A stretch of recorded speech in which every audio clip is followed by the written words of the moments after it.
Actually देखा जाए तो कोई भी विकास कार्य हुआ ही नहीं है पिछले 15 सालों में। पुराने जो लोग थे, जो पार्षद थे, उन्होंने यहाँ के विकास कार्य के लिए कुछ नहीं किया, ना कुछ सोचा। तो अगर आप अपने एरिया में सिर्फ इतने बड़े बड़े करोड़ के फ्लैट्स बना सकते हैं और रोड डेवलपमेंट नहीं करवा सकते, तो मैं इसके आगे जनता को क्या ही समझाऊं, क्या ही इशारा करूं कि आप एक बिजनेस माइंडेड लीडर के पीछे ना चलें। नगर निगम के चुनावों का ऐलान हो चुका है और 14 फरवरी को वोटिंग है और 17 फरवरी को नतीजे आएंगे और इसी को लेकर जो प्रत्याशी है उन्होंने अपनी पूरी ताकत झोंक दी है और चुनाव प्रचार के लिए पूरे जोर शोरों से तैयारियों में लगे हुए हैं। और इसी को लेकर आज वार्ड 3 से कांग्रेस की उम्मीदवार दीपिका मेरे साथ मौजूद है, उनसे बातचीत करते हैं। पहले तो मैम बहुत बहुत स्वागत है आपका। धन्यवाद। मैम वार्ड 3 से आप चुनाव में उतरी है, क्या आपकी वार्ड की समस्या है, पहले तो वो बताइए। मेरे वार्ड की जो सबसे बड़ी समस्या है वो है यहाँ पे जो पानी की निकासी है, उसकी बहुत बड़ी समस्या है। बरसाती पानी यहाँ पे खड़ा हो जाता है और रेन वाटर ड्रेनेज का भी बहुत ज़्यादा दिक्कत है। पीने के पानी की बहुत ज़्यादा दिक्कत है, उसका बहुत लो प्रेशर रहता है। तो इसका सोल्यूशन भी यही है कि हम यहाँ पर जो है न्यू ट्यूबवेल यहाँ पर लेकर आएँ और उसमें बूस्टर भी लगाएं, ताकि उसके जो प्रेशर की जो दिक्कत आ रही है उसकी वो दिक्कत ना आए आने वाले टाइम में। ठीक है।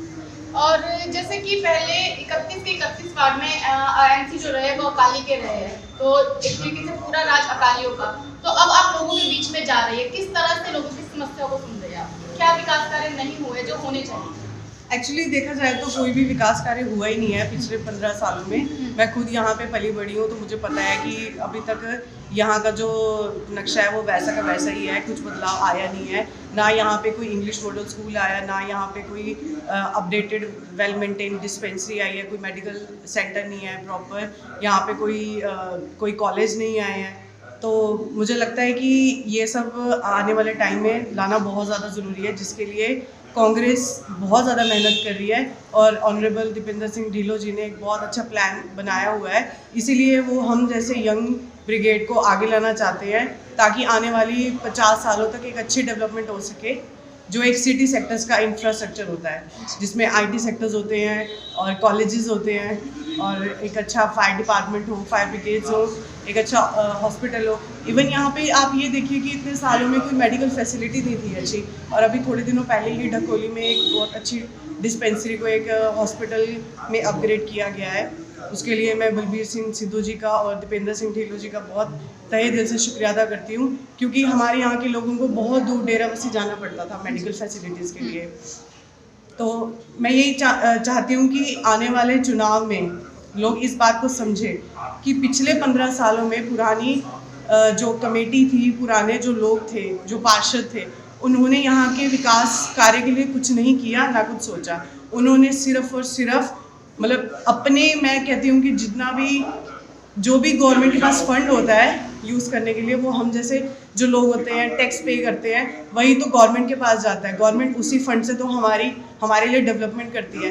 लेकिन अगर बीच के लोग वो चीज़ हमारे जैसे लोगों तक ना पहुंचा पाए, हमारे लिए कुछ कर ना पाए और सिर्फ अपने लिए कुछ करें, जो कि आप समझ सकते हैं मैं किस बात के लिए इशारा कर रही हूँ, कि सबने अपने अपने पर्सनल डेवलपमेंट किया है, यहाँ के लोगों के लिए कोई डेवलपमेंट नहीं की। ठीक है मैम, कई विपक्ष पार्टियों की तरफ से ये कहा जा रहा है कि अब चुनाव आ गए हैं तो कांग्रेस सक्रिय नजर आने लगी है, काम करवाने लगी है, तो इस पर क्या कहेंगे? मैं इस बात से बिल्कुल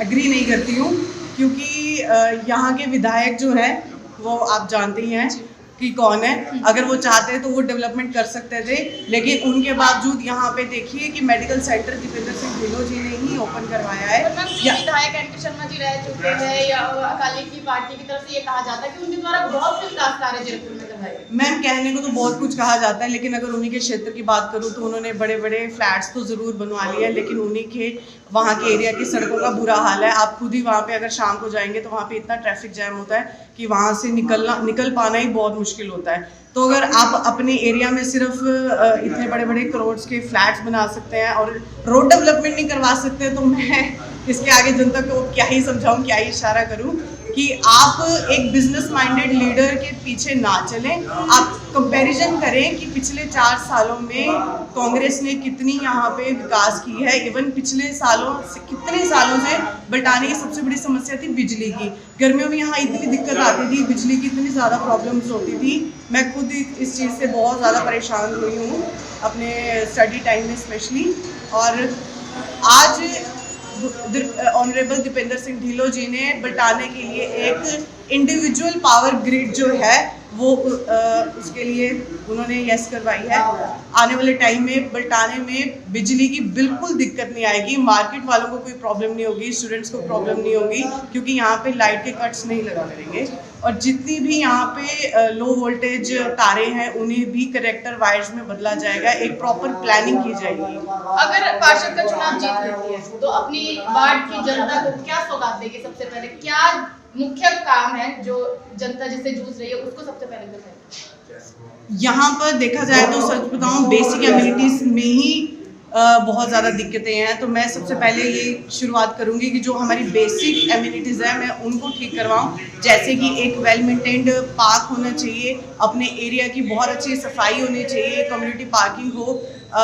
जैसे कि आपको पता ही है मेरे वार्ड का जो सबसे बड़ा मुद्दा है वो मेरे ही रेजिडेंशियल एरिया के पास ही है। वहाँ की सेफ्टी बहुत ज़्यादा ज़रूरी है। वो बहुत ही अनसेफ एरिया है, डंपिंग ग्राउंड बना रखा है। तो सबसे पहले वहाँ की सफाई उसको मेंटेन करवाना। अगर हमें परमिशन मिलती है हम वहाँ पे डेफिनेटली एक बहुत अच्छा वॉकिंग ग्रीन पार्क बनाएंगे, चिल्ड्रन पार्क उसको बनाएंगे। उसके बाद एक और यहाँ सैनिक विहार फेज़ 2 में एक कम्युनिटी सेंटर है, मैं चाहती हूँ उसको हम कन्वर्ट करें एक मेडिकल सेंटर या फिर एक कोई संपर्क सेंटर में।